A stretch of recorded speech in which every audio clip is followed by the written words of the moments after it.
ایسے ہی ایک ہماری مائیں ہیں، ایک ہماری بہنیں ہیں جس کو رابعہ بصریہ رحمت اللہ علیہ کہا جاتا ہے.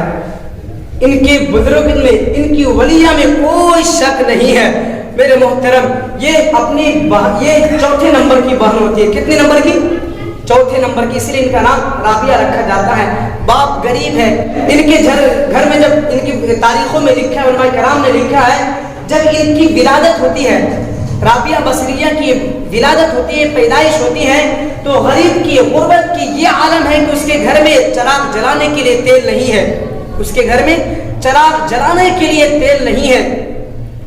اس کی وائف کہتی ہے، رابعہ بصریہ کی ماں اپنے شوہر سے کہتی ہے کہ جاؤ پڑوسیوں سے تیل لے کر کے آ جاؤ، اندھیرا ہے. لیکن ان کے والد صاحب بھی بڑے نیک دل ہوتے ہیں، کبھی کسی کے دروازے پہ ہاتھ نہیں پھیلاتے، کیونکہ وہ صرف اللہ سے جڑے ہوئے ہوتے ہیں. میرے محترم، یہ رابعہ بصریہ بڑی ہوتی ہے. اس کے بعد ایک وقت ایسا آتا ہے کہ اپنی بہنوں سے جدا ہو جاتی ہے. کسی لشکر میں جاتے ہیں تو قافلہ لوٹ لیتے ہیں، تو اپنی بہنوں سے جدا ہو جاتی ہے. تو کوئی آدمی اس کو پکڑ لیتا ہے اور اس کو باندھی بنا کر کے بازاروں میں بیچ دیا جاتا ہے.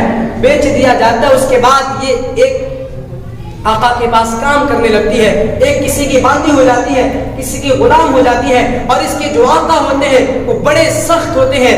بہت مشکل والے کام سب سے کروایا کرتے تھے، بہت مشکل والے کام کروایا کرتے تھے. میرے محترم بزرگوں اور دوستوں، ایک وقت کا واقعہ ہے، ایک وقت کا قصہ ہے کہ رابعہ بصریہ رحمت اللہ علیہ دن بھر، ان کی عادت کریمہ تھی کہ دن بھر اب کام کاج کیا کرتی تھی، دن بھر کام کیا کرتی تھی. بعد میں رات میں اللہ کے سامنے مصلے بچھا کر کے گریہ وزاری کیا کرتی تھی، رویا کرتی تھی، اللہ کی عبادت کیا کرتی تھی، فریادیں کیا کرتی تھی، خوب فریاد کیا کرتی تھی. ایک مرتبہ کا واقعہ ہے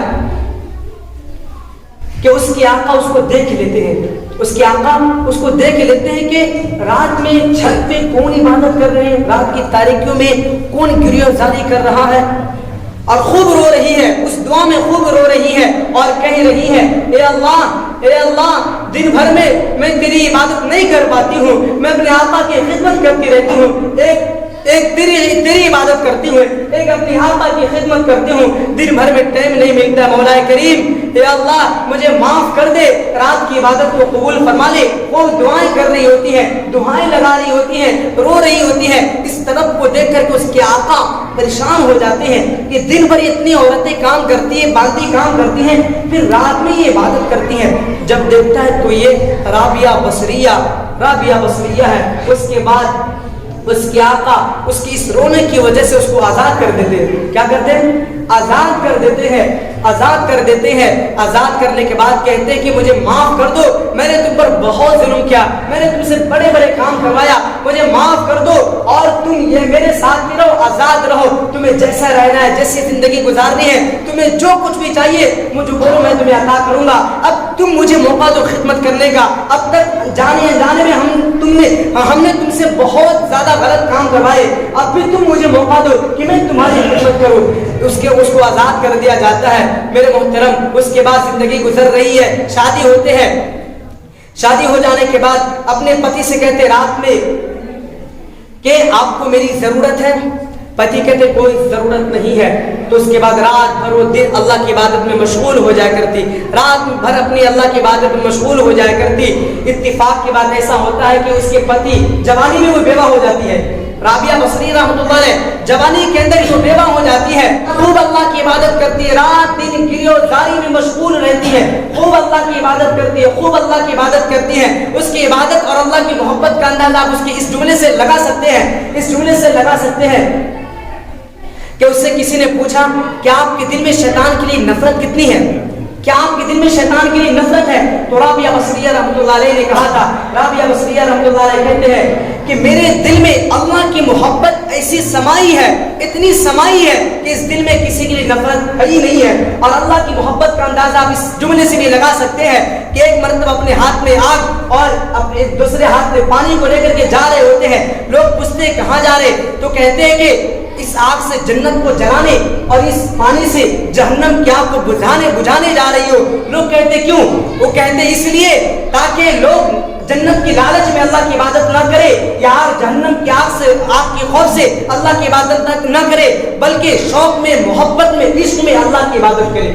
تو اللہ کی محبت ان کے دل میں ایسی پیوست تھی، ان کی بزرگت کی قصہ پورے بغداد میں، پورے بصرہ میں مشہور ہو جاتے ہیں۔ اس وقت کے کامل ولی اور شیخ الاسلام حسن بصری رحمت اللہ علیہ بھی موجود ہوتے ہیں۔ اس دور میں ان کے پاس شیخ الاسلام ہوتے، پورے بصرہ کے شیخ الاسلام، ان کے رشتے پورے بصرہ کے بڑے بڑے سرداروں کے بیٹی، بڑی بڑی خوبصورت لڑکیاں ان کے رشتے کے لیے آتے، لیکن سب کا انکار کرتے ہیں۔ اور حسن بصری رحمت اللہ علیہ اپنا رشتہ مضبوط کرنے کے لیے رابعہ بصریہ کے پاس نکاح کا پیغام لے کر کے آتے ہیں، نکاح کا پیغام لے کر کے آتے ہیں، اور پردے کے آڑ میں کہتے ہیں، حسن بصری رحمت اللہ علیہ رابعہ بصریہ سے کہتے ہیں کہ آپ جانتے ہیں میں شیخ الاسلام ہوں، آپ یہ بھی جانتے ہیں کہ پورے بصرہ کی جس کو بھی میں بولوں تمام کے تمام لوگ اپنی بیٹی دینے کے لیے تیار ہو جائیں گے، لیکن میں آپ سے اپنے رشتہ مضبوط کرنا چاہتا ہوں، میں آپ سے نکاح کرنا چاہتا ہوں۔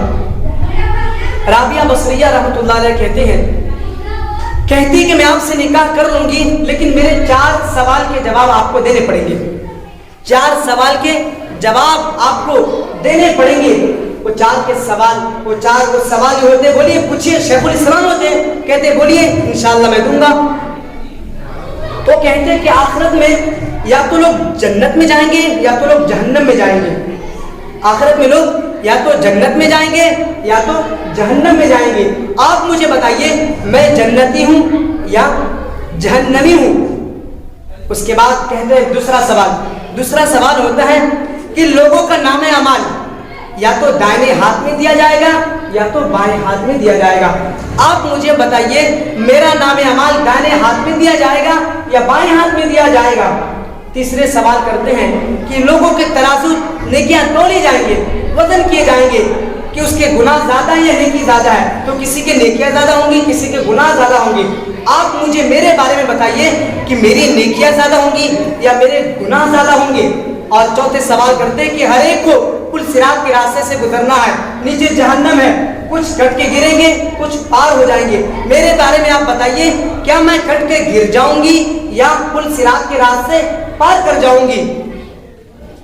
حسن بصری رحمت اللہ علیہ شیخ الاسلام ہے، وہ دنگ رہ جاتے، سوال کو دیکھ کر کے سن کر کے پریشان ہو جاتے ہیں اور کہتے ہیں رابعہ بصریہ تو نے جو سوال کیا ہے، تو نے جو اس 4 سوال کیے ہیں کہ لوگ جنت میں جائیں گے یا جہنم میں جائیں گے، لوگوں کا چھوڑو، مجھے بھروسہ نہیں ہے، مجھے اپنے آپ پر بھروسہ نہیں ہے کہ میں جنت میں جاؤں گا یا جہنم میں جاؤں گا۔ تم نے جو دوسرا سوال کیا ہے کہ لوگوں کے نیکی یا تو دائیں ہاتھ میں دیا جائے گا یا بائیں ہاتھ میں دیا جائے گا، میں تمہارے بارے میں کیا بتاؤں، مجھے میرے بارے میں بھروسہ نہیں ہے، مجھے تو میری فکر ہے کہ مجھے میری نیکی دائیں ہاتھ میں دی جائے گی یا بائیں ہاتھ میں دی جائے گی۔ تیسری بات جو کہی جاتی ہے کہ نام اعمال لوگوں کے نیکی تولے جائیں گے، نام اعمال تولے جائیں گے، لوگوں کا مجھے پتہ نہیں ہے، خود مجھے میرے بارے میں ڈر لگ رہا ہے کہ میرے گناہ زیادہ ہوں گے یا میری نیکیاں زیادہ ہوں گی۔ پل صراط کا راستہ چھوڑو دنیا والوں کا، مجھے بھروسہ نہیں ہے کہ میں پار کر جاؤں گا یا کر کے نیچے جہنم میں چل جاؤں گا۔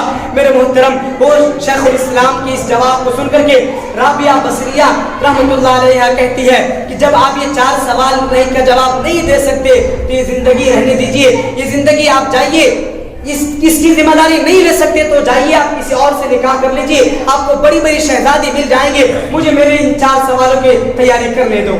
میرے محترم، ایسی اللہ والی تھی، ایسی برگزیدہ بندی تھی، ایسی نیک بندی تھی کہ پوری زندگی، جبکہ میرے محترم اس عورت رابعہ بصریہ کے بارے میں علماء کرام نے، تاریخ دان نے لکھا ہے، ہر جو بھی عورتوں میں عیب رہتا ہے تمام کے تمام عیب اس کے اندر پائی جاتی تھی۔ یہ کوئی بادشاہ کی بیٹی نہیں تھی بلکہ ایک باندھی تھی، غلام تھی، کام کرتی تھی، یہ کوئی بڑی خوبصورت نہیں تھی، حسن کی مالکہ نہیں تھی بلکہ کالی کلوٹی تھی۔ میرے محترم، یہ کوئی قد میں بہت اچھا نہیں تھا بلکہ قد میں ناٹی تھی، پیسہ بھی نہیں ہے، شہرت بھی نہیں ہے، عزت بھی نہیں ہے، خاندان بھی نہیں ہے، نسب و نسب بھی نہیں ہے، لیکن اللہ کے بارگاہ میں ان کا مقام دیکھیے۔ جبھی تو اللہ نے کہا ہے ان اکرمکم عند اللہ اتقاکم، کہ انسان تمام کے تمام انسان برابر ہے، اللہ کی نظر میں مرد بھی برابر ہے، عورتیں بھی برابر ہے، اللہ کی نظر میں کالے بھی برابر ہے، گورے بھی برابر ہے، مالدار بھی غریب بھی، اللہ کی نظر میں سب کے سب برابر ہے۔ کسی انسان کو کسی پر کوئی فضیلت نہیں ہے، کسی خوبصورت کو کالی پر فضیلت نہیں ہے، کسی مالدار کو غریب پر فضیلت نہیں ہے، کسی حسن والی عورت کو